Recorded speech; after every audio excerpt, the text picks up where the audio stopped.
Let's go. Okay. I'd call the August meeting of the LaPorte County Convention Visitors Bureau to order, please. Roll call. Gail, thank you. Yes. Kitty Kate. Ed Harris. Devin Hastings. Here.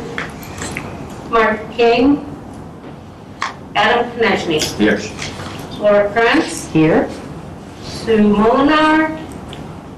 Mike Sykes. Here. Doug Waters. Here. We have a quorum. Good. Are there any public comments at this time? Seeing none, let's go to the officer's report, the president's report. That would be me. Sorry. Yeah, oh, sorry. Reading approval minutes. You all saw the minutes and had a chance to go through them? Are there any additions and corrections? I'd like to call for a motion for approval. I move that we approve them as read. Second. All those in favor? Aye. Aye. Motion passes. Next, the officer's report, president's report. I just wanted to take a moment to thank Dion Campbell for his great leadership in Michigan City and what he's done here for the police department. Not taking nothing away from the previous police chief, but I think he's done an outstanding job recently during this really difficult time. So, thank you. Let's see, treasurer's report. In your packet, you have your profit and loss, budget performance, and the ballot sheet. For the month of July, we had accounts payable of $33,850.58.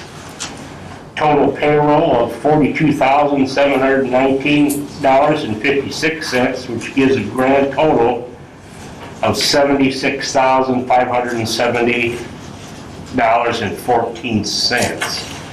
I'll pass around this for your signature and your approval. And I failed to pass last month's around for signature, so I'll pass that around too. So, if there's any questions, please ask Gail. Gail, wouldn't it be, or Mike, would it be appropriate that it was voted on and passed last month? We just didn't get the signatures Right. done as it came around. Right. On the second. That's right, yeah. Exactly. My fault. Are there any questions on the financials? Call for motion. Would someone like to make a motion? Adam did. Oh, thank you. Second. All those in favor? Aye.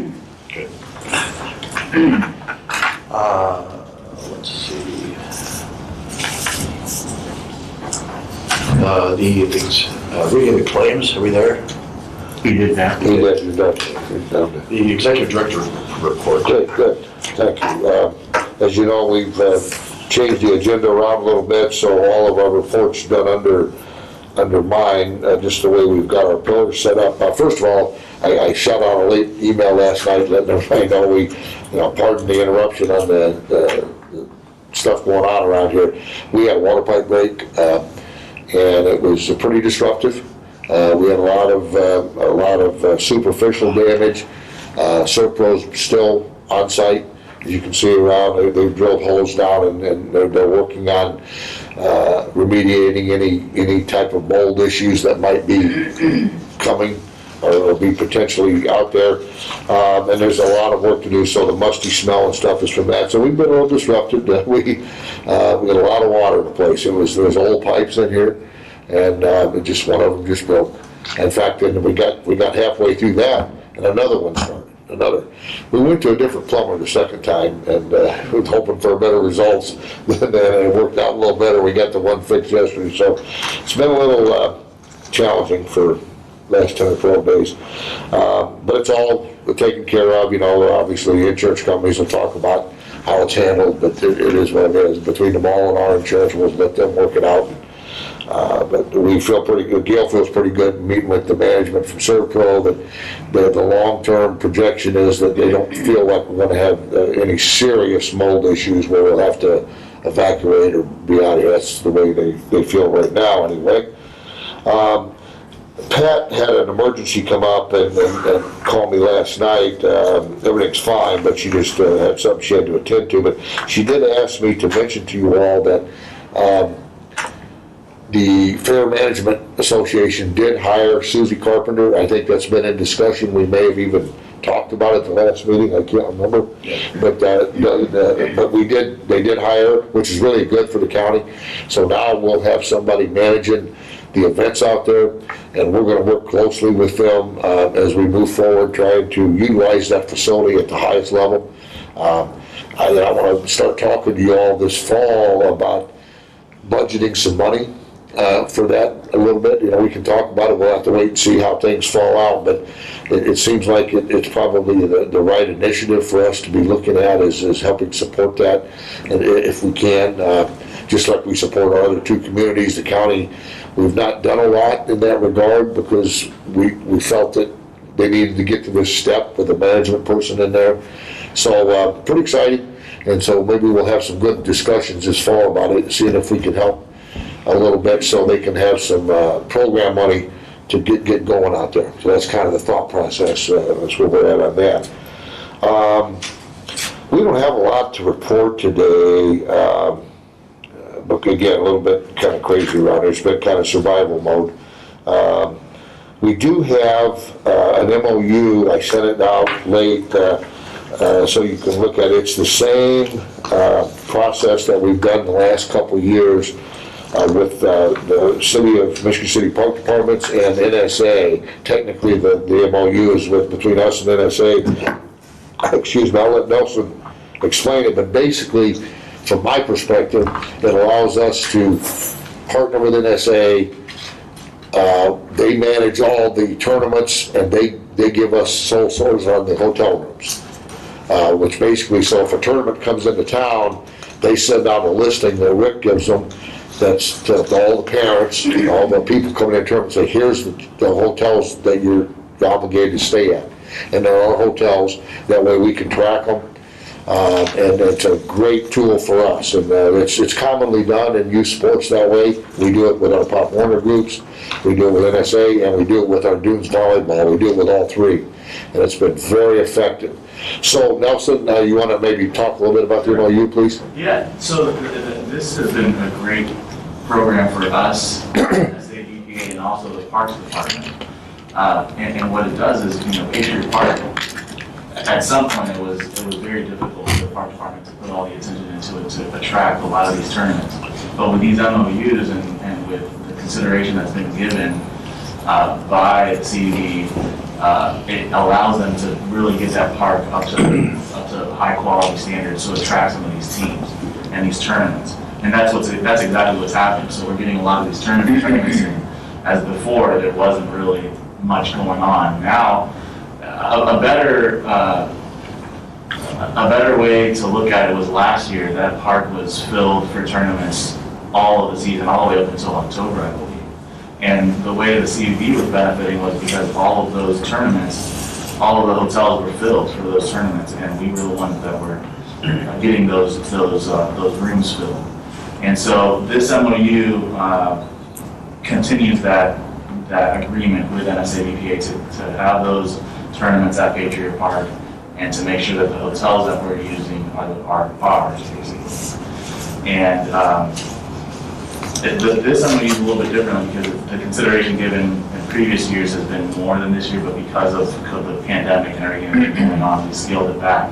I know Michigan City Parks has passed theirs, I believe maybe a month and a half ago, I'm not exactly sure, but they're already squared away as well. And as far as my understanding goes, I believe they're already tournaments scheduled.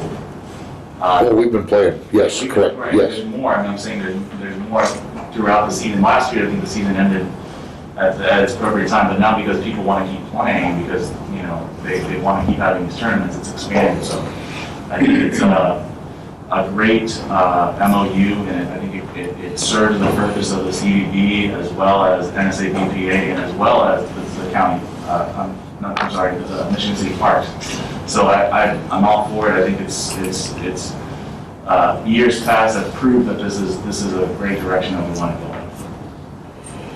Yeah, I think everybody understands the problem. We just basically did it at a 50% rate this year because of COVID. It backed us up. We lost all the spring tournaments, most of the summer tournaments, but we got let me get my days right. We got the whole month of July almost, and then August, and actually in girls softball, NSA, that ended like a couple weeks ago. So we're in a little gap now, and then the fall season will start maybe next week, I think. So we're jumping right back on it. And what happens is NSA runs all the tournaments. They collect all the money from all these teams.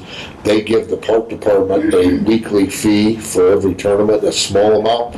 We give the department a large fee that goes to the park department, as Nelson pointed out, that's supposed to go to upgrading Patriot Park and making sure that it's playable. And we met with the new administration, we met with the new park superintendent to make sure that that's happening, because we lost a couple tournaments in the transition from COVID to non-COVID because the field wasn't up to par, and that's not acceptable. We're giving a lot of money to make sure it is. So we're working with them. The COVID thing just does what it does. It wreaks havoc everywhere.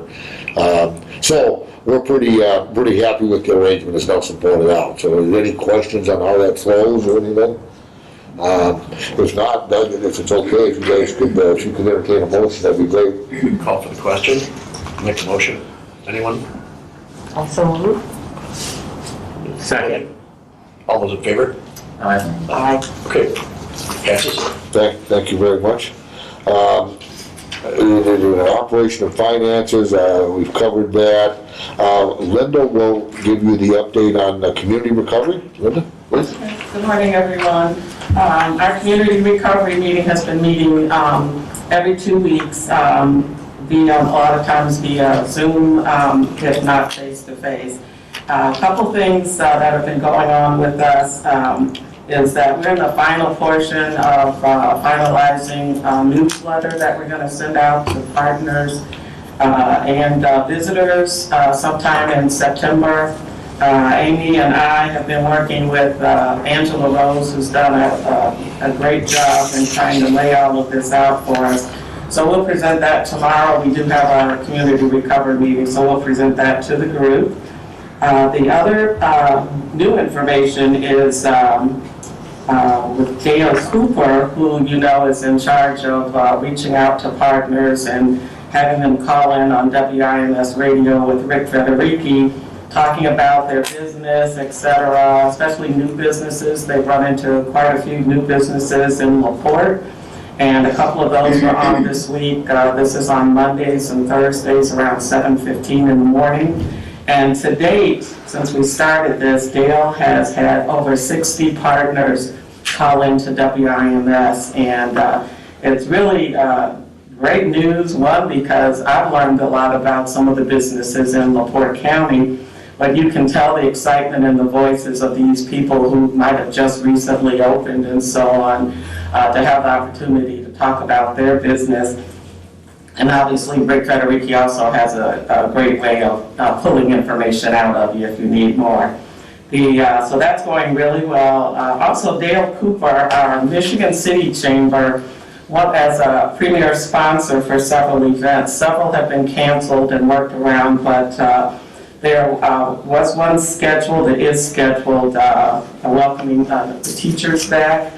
And because of COVID and so on, we can't actually do use blue chips for that or any place else.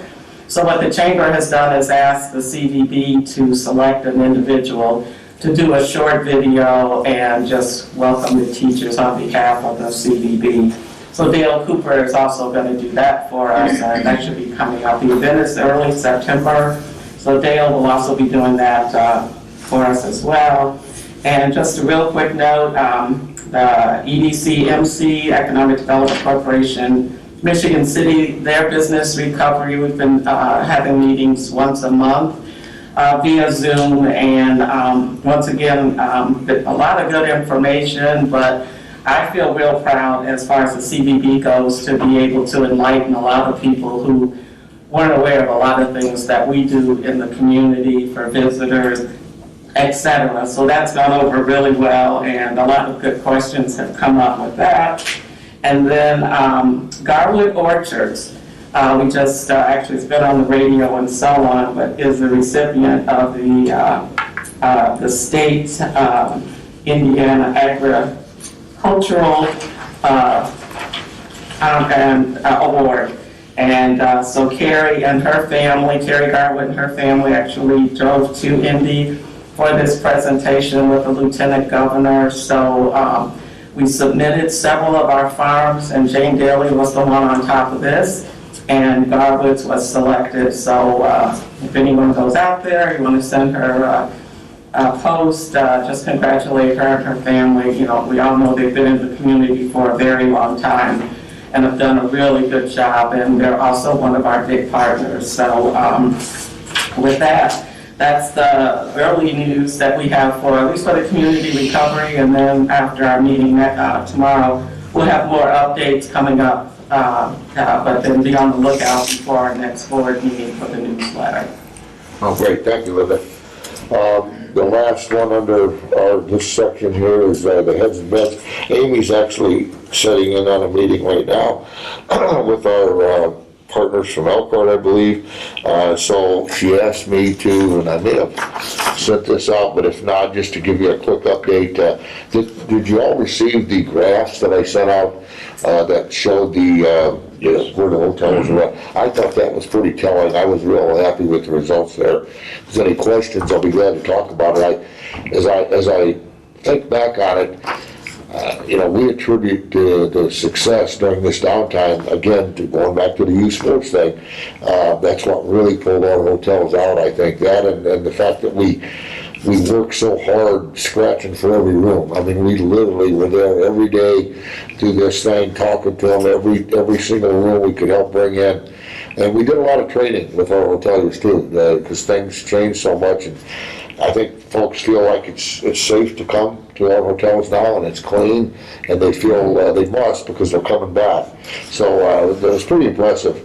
I thought the graph work that she put together and how that fell out. So with that, if there's any questions on her report from last month, I see they're continuing to do the in-person visits. We were working on a Zoom meeting for training our hotels, and that's coming up again. We're back in touch with Dunes Volleyball and NSA, as I mentioned. We've got some stuff coordinated with Angie at Blue Chip to defer their smaller groups back to our other hotels. That's ongoing. We do that all the time, but we wanted to make sure that didn't fall through the cracks. They've got some new salespeople at Blue Chip, and there's groups that they can't handle because children and various things. So we want to make sure we don't let them go to another county, that we get them back to one of our other hotels. So that's something Amy has picked up on. I believe Amy and Brett are going to meet with some of our hotels in LaPorte this week, and they've got that scheduled. So and then we're the ongoing with the treasurer's office as far as keeping up with the innkeeper's tax that have not been collected, and which we've really, that's again part of the success that you saw in the income line. So that's that report on the hotel. So that, Doug, I think. Jack, I have a quick question. Yes. Maybe not as much on the hotels, but I'm just curious how the mayor's decision to close down the beaches in Michigan City and all the stops has affected our innkeeper's tax, because now we are collecting from Airbnb and VRBO, correct? How has that affected like the rental? Yeah, there's a couple of responses. First of all, the collection, the automatic collection from all of our vacation rentals. Now by that, they can't get around paying the tax. It has to get paid by the third party now. Sure. That's been awesome. Okay, and even the fact that we had to shut down our beaches because of the safety concerns, we didn't lose as much as I thought we would, because of the fact that there's a lot of folks still utilizing the vacation rentals. So that's still happening, but we've been impacted by the fact that we couldn't use our beaches, there's no doubt about it. And our hotels have felt it. But there's not much we can do. The safety is first priority with the community. And the park department is really trying hard to manage that whole question of losing those beaches, losing the park. It's been a tough challenge for them too. But we've come through it pretty well, Adam, surprisingly. But I think your point was, and certainly my point is, that's stayed in that category of kind of pretty well because of the fact that they're mandated to pay us the tax now, and the people are still coming over to those vacation rentals, even though the beaches are technically closed. So that's kind of the update. But it's been some of our hotels have felt it for sure. They would have liked to have the beaches open in the summer. That's one of our big niches, but they couldn't do it. Yeah. Thank you. Yeah. So Doug, a couple other reports will come up under downtown, but that's all I've got there. Okay, unfinished business, new business, and under the miscellaneous business, Blue Chip will not have an update at this time unless you've got something, no? I do not. LaPorte downtown events, please. I'm going to cover both for us since Angela was unavailable today.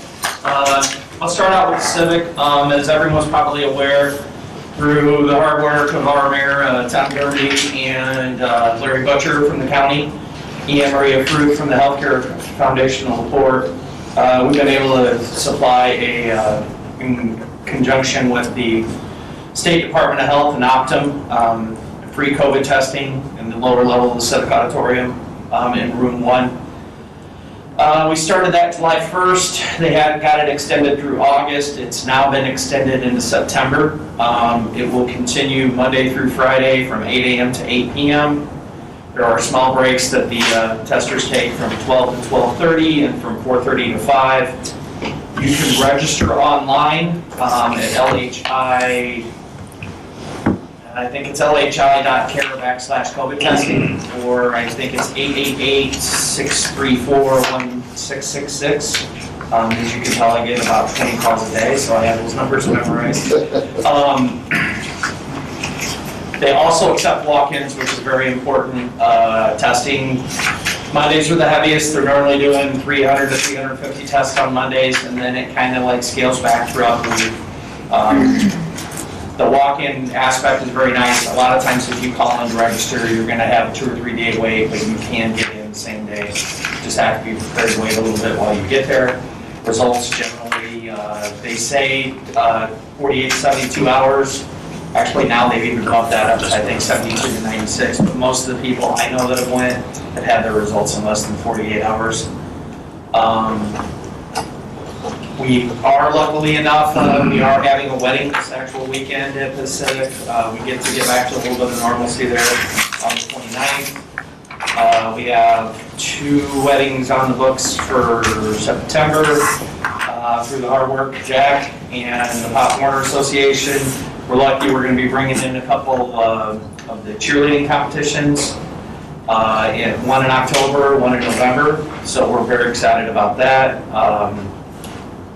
Although we've lost Hoosier Star and the LaPorte, or not LaPorte, but the students' music concert that the Symphony, LaPorte County Symphony's always put on in October.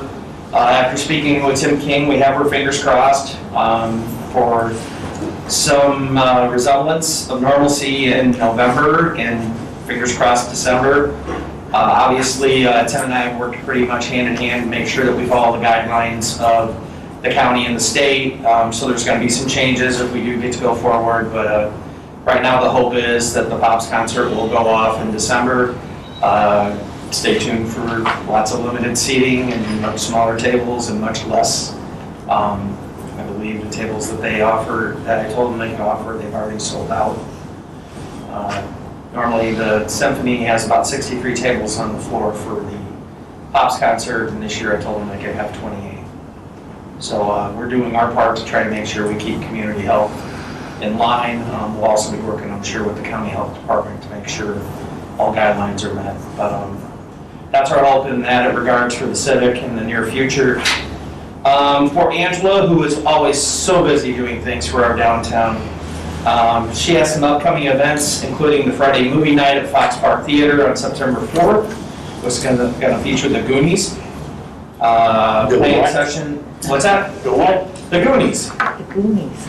It's a classic. It's a great movie. It's a classic, wonderful movie.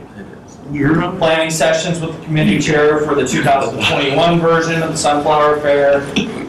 The Downtown Spooktacular, looks like they're still planning on going forward with the trick or treat on October 10th. And they're working on the Downtown Cookie Walk for December 12th. Farmers Market's continuing in downtown LaPorte through October 10th, runs from 9 a.m. to 1 p.m. Home Run Hot Dogs is going to be there this weekend, making biscuits and gravy. Entertainment's going to be Go Aerial Fitness, Fair Oaks Farms, and paint parties by Parties on the Go, and Kristen Chatterton from the LaPorte County Library. They're averaging about 16 to 20 vendors weekly with 300 to 600 weekly visitors. The Downtown Connections, she's working on the UEA facade grant project management for 525 Lincoln Way, 1006 Lincoln Way, and 702 Lincoln Way. They're going to update the downtown visitors map with new businesses, contact downtown businesses and asking about needs and specials to help promote them. And Main Street has 2 beautiful projects, beautification projects underway as well. Thank you.